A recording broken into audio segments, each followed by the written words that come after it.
హైదరాబాద్లో అభివృద్ధి చేస్తున్నటువంటి చెరువుల వద్ద హైడ్రా కమిషనర్ రంగనాథ్ పతంగి పండుగను సెలబ్రేట్ చేసుకుంటారు. ముఖ్యంగా హైడ్రా ఆధ్వర్యంలో 6 చెరువులను కూడా పునరుద్ధరించారు. సో ఇది హైడ్రా విజయంగా కూడా ప్రజలంతా కూడా అభినందిస్తున్న నేపథ్యంలో ఇక్కడ పతంగుల పండుగ జరుగుతుంది. సో ఆ పండుగలో హైడ్రా కమిషనర్ రంగనాథ్ పాల్గొన్నారు.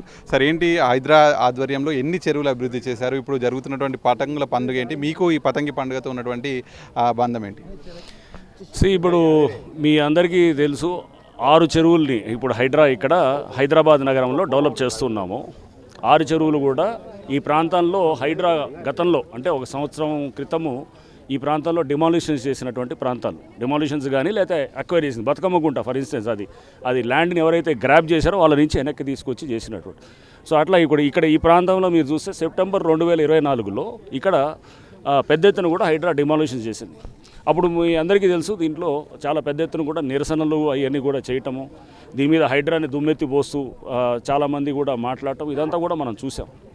సరే, ఇది మాకు అంటే ఫస్ట్ నుంచి కూడా మేము చాలా క్లియర్గా ఉన్నాం. ఎందుకంటే ఇది మార్పు, దీంట్లో మొదటి ఫేజ్లో రెసిస్టెన్స్ ఉంటుంది.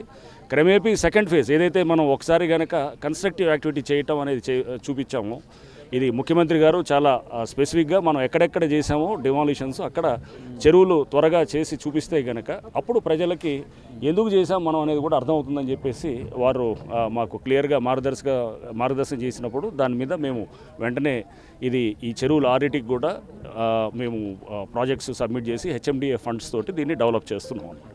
సో త్వరలో కూడా ఇంకొక 14 చెరువులను కూడా డెవలప్ చేయాలని చెప్పేసి ముఖ్యమంత్రి గారు ప్రభుత్వం కూడా ఆదేశాలు ఇవ్వడం జరిగింది, జీవో కూడా ఇవ్వటం జరిగింది అనమాట. సో అంటే బహుశా ఈ 14, 6, 20 ప్లస్ ఇంకొక 5-10 పెద్ద చెరువులు కూడా టేకప్ చేయాలని చెప్పేసి కూడా ఈ మధ్య ముఖ్యమంత్రి గారు మాకు ఆదేశాలు ఇవ్వడం జరిగింది. అంటే లైక్ అమీన్పూర్ చెరువు, ఫాక్స్ సాగర్ లేకు, ఇక్కడ అంబీర్ చెరువు అని చెప్పి మనకి నిజాంపేట దగ్గర ఉంది. ఇట్లా కొన్ని పెద్ద చెరువులు కూడా, జల్పల్లి లేకు ఇట్లాంటివి కూడా టేకప్ చేస్తున్నాం. సో బై అండ్ లార్జ్ ఇప్పుడు మీరు ఈ లేక్స్ చూస్తే కనుక సంక్రాంతికి ఎందుకు దీనికి ముడిపట్టడం అనేది కూడా చూస్తే కనుక కైట్స్ ఫెస్టివల్ మనందరికీ తెలుసు పెరేడ్ గ్రౌండ్స్లో చేస్తుంటారు. ఇది మనకి అంటే ఒక సంస్కృతికి చిహ్నం అనమాట. ఇది మన కైట్స్ ఫెస్టివల్ చేయడం అనేది మనకి ఇక్కడ పతంగుల పండుగ అనేది మనకి అది గాలిపటాలు ఎగరేయటం అనేది మనకి అనాదిగా వస్తున్నది. అంటే సో ముఖ్యంగా హైదరాబాద్ లాంటి ఈ ప్రాంతాల్లో మొత్తం ఇక్కడ ఉండేటువంటి బిల్డింగ్స్ వీటన్నిటి వల్ల కనీసం పతంగి పిల్లలు ఎగిరేయాలంటే కూడా జాగా లేకుండా కనిపిస్తుంది. బిల్డింగ్స్ పైన ఎగిరేసి ప్రమాదాలకు గురయ్యేటువంటి అవకాశం కూడా కనిపిస్తుంది. సో ఇక్కడ కొంచెం గ్రామీణ వాతావరణం మళ్ళీ ఇప్పుడు హైదరాబాద్లో కనిపిస్తుందని చెప్పుకోవచ్చా? మీరు వాతావరణము ముందు ఒక ప్లేస్ ఆడుకోవడానికి ఎక్కడ ప్లేసులు ఉన్నాయి, ప్లే గ్రౌండ్స్ లేవు, అసలు ఎక్కడ నడవడానికి కూడా జాగాలు లేవు. ఉన్న పార్కులు కబ్జాలు చేస్తున్నారు, లేకపోతే మొత్తం నడిచే ప్రయత్నాలు. ఇది ఒక మీకు అందరికీ అంటే అన్ని కమ్యూనిటీస్ అంటే అన్ని ఏజ్ గ్రూప్స్కి ఇదొక దీంట్లో స్టేక్ హోల్డర్స్ అవుతారు. అంటే లైక్ ఇప్పుడు చిన్నపిల్లలు వచ్చారు, వాళ్ళు పతంగులు ఎగరేస్తున్నారు, రేపు ఆడుకుంటారు, వాళ్ళు ఈ చెరువులు అనే దానికి వాళ్ళు రేపు స్టేక్ హోల్డర్ అవుతాడు, ఇది నాది అని అనుకునేటటువంటిది ఉంటుంది. రేపు పెద్దవాళ్ళు వస్తారు, వాకింగ్ ఇక్కడ చేస్తారు ఏజ్ గ్రూప్, వాళ్ళది రేపు ఈ చెరువు నాది అనుకునేటట్టు స్టేక్ హోల్డర్ అవుతాడు. యువత వచ్చి వాళ్ళు ఇక్కడ షటిల్ ఆడుకుంటారు, లేకపోతే మిడిల్ ఏజ్డ్ వాళ్ళు ఆడుకుంటారు. ఇక్కడ ప్రోగ్రామ్స్ చేయడానికి చిన్న కమ్యూనిటీ హాల్స్ పెడుతున్నాం. అంటే అందరూ కూడా they will become stake holder in safe guarding this community asset అనమాట. సో అందరిది కూడా ఇది నా ఆస్తి అనుకుంటే కనుక దీన్ని కాపాడుకోవటంలో వాళ్ళందరూ కూడా హైదరాబాద్ అంటేనే గొలుసు కట్టు చెరువులు దాదాపు వేలల్లో, అంటే గతంలో మన నిజాం కాలంలో చూస్తే వేలల్లో చెరువులు అయితే ఇప్పుడు కేవలం హైడ్రా ఆధ్వర్యంలో ఒక చెరువు మాత్రమే, బతుకమ్మ కూడా చెరువు మాత్రం ఓపెన్ అయింది. సో నెక్స్ట్ ఇంకొక 5 చెరువులు అందుబాటులోకి వస్తాయి అంటున్నారు. సో తర్వాత 14 అంటున్నారు. కానీ ఇన్ని వేల చెరువులు ఉన్నాయి కదా, వీటన్నిటికి సంబంధించి ఇంకా 3-4 ఏళ్ళు మాత్రమే ఉంది ప్రభుత్వం సమయం. సో ఎన్ని చెరువులు పూర్తయ్యేటువంటి అవకాశం కనిపిస్తుంది? ఒకటి అన్ని చెరువులు ఫస్ట్ నెంబర్ 1 గవర్నమెంటే చేస్తుందని అనుకోవడానికి లేదు. చాలామంది సిఎస్ఆర్ ఇనిషియేటివ్ తోటి చాలామంది ముందుకు వస్తున్నారు. మేము వాళ్ళు ఎవరైతే కనుక సిన్సియర్గా అంటే వచ్చి అక్కడ భూమిని కొట్టాలనో లేకపోతే ఇంకేదో వాళ్ళు దుర్బుద్ధితోటి వస్తే కాదన్నమాట. ఒక అసెట్ని డెవలప్ చేయడానికి వాళ్ళు డెఫినెట్గా చుట్టుపక్కల వాళ్ళ ప్రాజెక్ట్స్ ఉంటే కనుక వాళ్ళ వాల్యూ ఎస్కలేషన్ ఉండొచ్చేమో కానీ, బట్ అలా కాదు, వాళ్ళు సిన్సియర్గా ముందుకు వచ్చేసి వాళ్ళు ఒక అసెట్ని డెవలప్ చేయడానికి చాలామంది ఇప్పుడు ముందుకు రావడం జరుగుతుంది.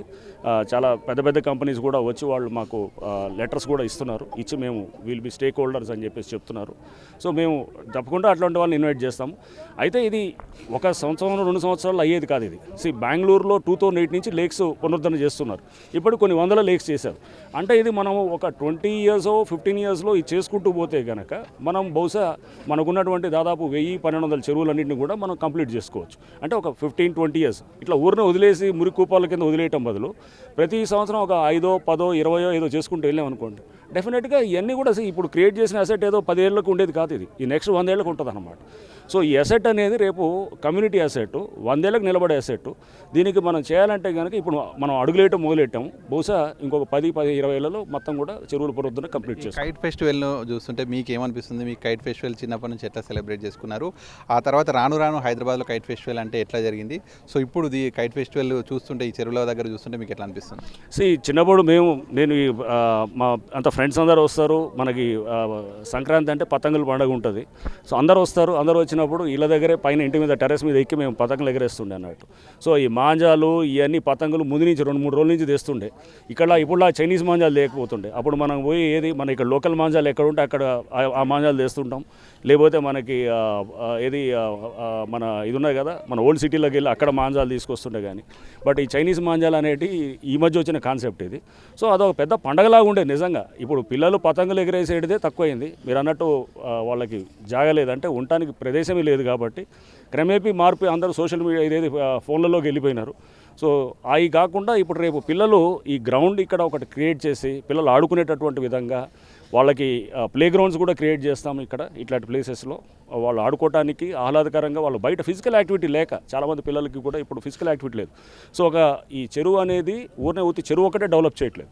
దాని చుట్టూ పార్క్స్, లేకపోతే దాని చుట్టూ ప్లేయింగ్ ఏరియాస్, అంటే అందరికీ కూడా అన్ని రకాల యాక్టివిటీస్ వస్తే then everybody will become a stakeholder. Just ఒక చిన్న చెరువు తయారు చేసి దాన్ని ఏదో కొంతమంది ఎన్వైర్మెంటలిస్ట్లో లేదా కాస్త మంది ఎవరో దాని సంబంధం కాదు. Everybody should become a stake holder. And అందరూ కూడా అప్పుడు చెరువును సేఫ్ గార్డ్ చేయడంలో వాళ్ళందరూ కూడా they will become A participant అన్నమాట. రైట్. హైడ్రా ఆధ్వర్యంలో జరుగుతున్నటువంటి ఈ చెరువుల అభివృద్ధి మనం చూస్తున్నాం. సో ఇక్కడ పతంగుల పండుగను సెలబ్రేట్ చేసుకుంటున్నారు. సో ఇక్కడ కుకట్పల్లి నల్ల చెరువు వద్ద హైడ్రా కమిషనర్ రంగనాథ్ పాల్గొన్నారు. సో ఇవన్నీ కూడా ప్రజలకు ఎంతో ఉపయోగపడేటువంటి పని ఇది. ఇక్కడ గతంలో పిల్లలకు కైట్స్ ఎగిరేయాలంటే కూడా స్థలం లేకుండేది. కానీ ఈ చెరువుల అభివృద్ధితో ఇక్కడ కైట్స్ ఎగిరేయడానికి కూడా వీళ్ళకి స్థలం దొరికింది. అలాగే వృద్ధులకు అందరికీ కూడా వాకింగ్ చేయడానికి ఒక స్థలం దొరికింది. సో ఈ చెరువుల పునరుద్ధరణ అనేటువంటిది కొనసాగుతూనే ఉంటుంది అనేటువంటి హైడ్రా కమిషనర్ రంగనాథ్ చెప్తున్నారు. విడుదల చందుతో కలిసి సాక్షి న్యూస్ కుకట్పల్లి నుంచి.